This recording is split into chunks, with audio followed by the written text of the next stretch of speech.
Alors on va pas se mentir, la semaine a été surtout marquée par la bande-annonce du film Deadpool et Wolverine. Mais on se retrouve tout de même en ce dimanche pour parler de toutes les autres petites news qui sont sorties entre temps. On a en réalité 3 univers que je vais évoquer ici, en plus de celui de Deadpool, forcément. Évidemment, comme d'habitude, j'espère que vous allez bien. Bienvenue dans une nouvelle vidéo actualité Marvel. Aujourd'hui, je vous propose de revenir un petit peu sur ce qui s'est passé cette semaine et on va commencer par le plus gros sujet, forcément, comment ne pas en parler.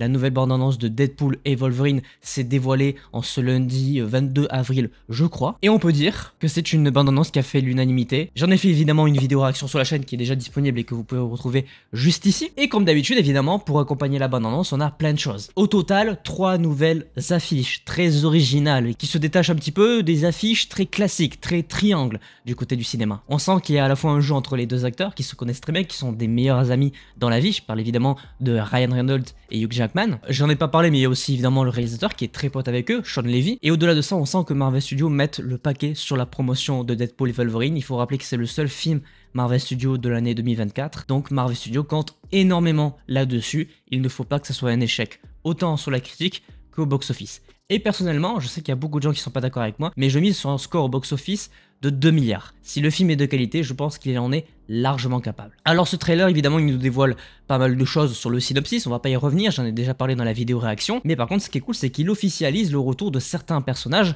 et donc de certains acteurs et actrices. La première, c'est Sania Ramirez qui va reprendre le rôle de Callisto qu'on avait aperçu dans un des films de la première trilogie des films X-Men. Et pareil du côté de l'actrice Kelly Hu qui reprend le rôle de Lady Deathstrike. Elle, pour le coup, on l'a vu dans, je crois, Wolverine, le combat de l'immortel, normalement le deuxième de la trilogie sur le personnage de Wolverine. Ces deux personnages-là seront présents dans le néant aux côtés de Cassandra Nova, mais on a aussi évidemment des rumeurs, on a 3 personnages qui pourraient potentiellement apparaître dans ce film. Je n'ai évidemment pas parlé du lézard et de Dents de Sabre, qu'on a déjà évoqué il y a de ça quelques temps, eux c'est complètement officiel. Par contre du côté de l'actrice Daphne Keane qui a joué X-23 dans Logan, elle pourrait potentiellement apparaître dans ce film en tant que personnage support, et de même pour le personnage de Gambit, cette fois-ci interprété par Channing Tatum.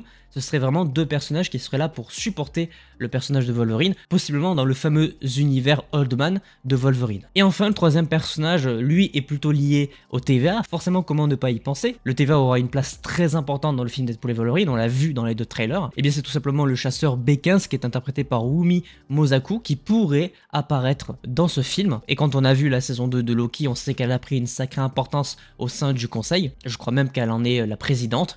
Ça semblerait plutôt logique de la voir ne serait-ce qu'un petit peu dans le film Deadpool et Wolverine. Après, pour ces 3 personnages-là, ça reste des rumeurs, mais comme c'est Daniel RPK, c'est plutôt fiable. Évidemment, pour accompagner la promotion du film, et ça c'est plus parce que moi je suis extrêmement fan, on a 2 figurines pop qui ont été dévoilées, une sur le personnage de Deadpool et une autre sur le personnage de Wolverine, avec, on notera le premier logo officiel du film Deadpool, celui qui avait été dévoilé dans la vidéo de Ryan Reynolds il y a de ça presque 2 ans maintenant. Bon après ça vous connaissez, vous le voyez forcément derrière, je suis très fan des Funko Pop.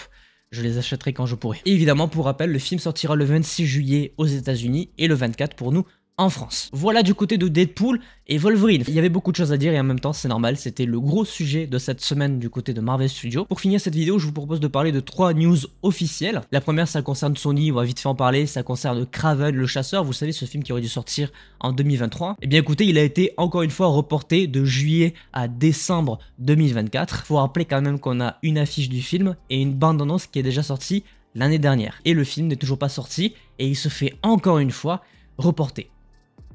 Étrange. Côté anniversaire, forcément, comment ne pas en parler, on est dans la semaine des 2 plus gros films de Marvel Studios, on peut le dire. Cette semaine, les films Avengers Infinity War et Avengers Endgame ont fêté respectivement leurs 6 et 5 ans. 2 films qui ont évidemment marqué l'histoire de Marvel Studios. Du côté d'Infinity War, c'était le climax que personne ne voyait venir, c'était les 10 ans de Marvel Studios. Et évidemment, du côté de Endgame, c'est toute la conclusion de la saga de l'infini avec Thanos, Iron Man, etc. 2 films qui sont sortis à 1 an et 1 jour d'intervalle, qui ont marqué l'histoire des gens, et plus particulièrement évidemment la mienne. L'un de mes meilleurs souvenirs encore aujourd'hui, c'est l'avant-première de Avengers Endgame que j'ai eu la possibilité de voir à minuit 01 le jour de sortie.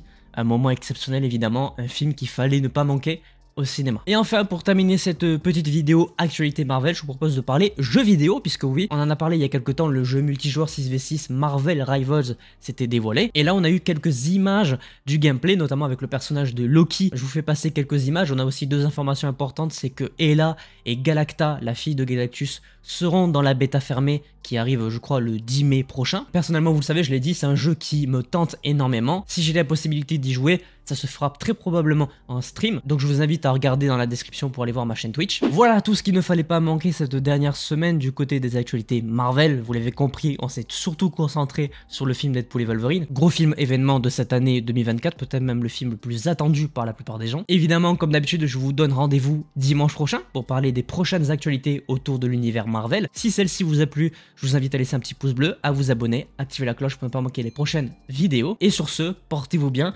c'était votre Captain, à la prochaine.